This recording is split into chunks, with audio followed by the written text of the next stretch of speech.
Now, we came up with Navras because Navras is a concept that's over 2,500 years old.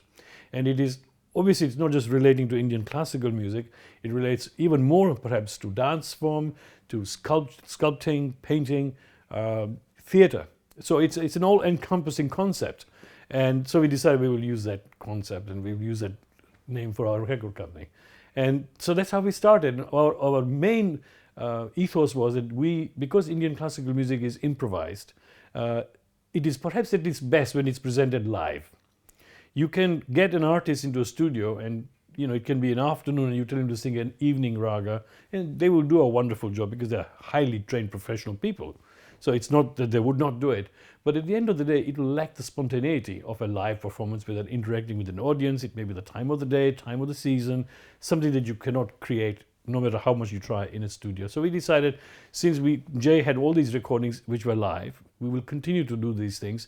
And every time the artist's album was being released, we will have them over to come for a concert and record again, and at the same time release some other recordings. That's how we started. Now, as it happened, there were 2 or 3 musicians who were very, very keen to start Navras because they liked the idea of what we were thinking of doing, live recordings. And they had also got some early recordings when they were younger artists with Jay in his catalog, in his archives.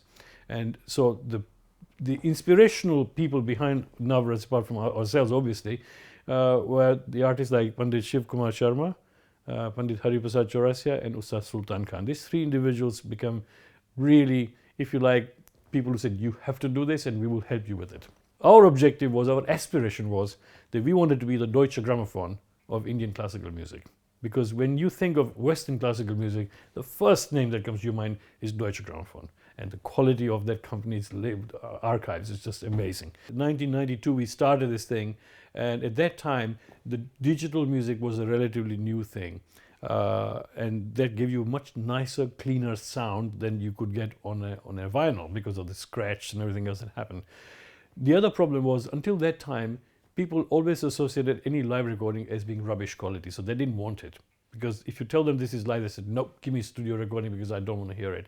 So we had that initial hurdle to cross, to make people realize that we could actually produce live recordings almost of same quality as a studio recording and sometimes even better.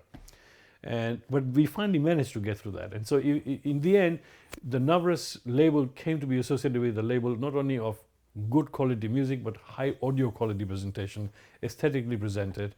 And then our objective was that if we can start doing this with the major artist names, the maestros, then perhaps we can then go to the next stage where we can pick out young artists coming up and put them on our label, because then we thought people would say, if they're on Navras, they must be good. So let's listen to them. And we thought that would be the way to leverage for the future artists of classical music.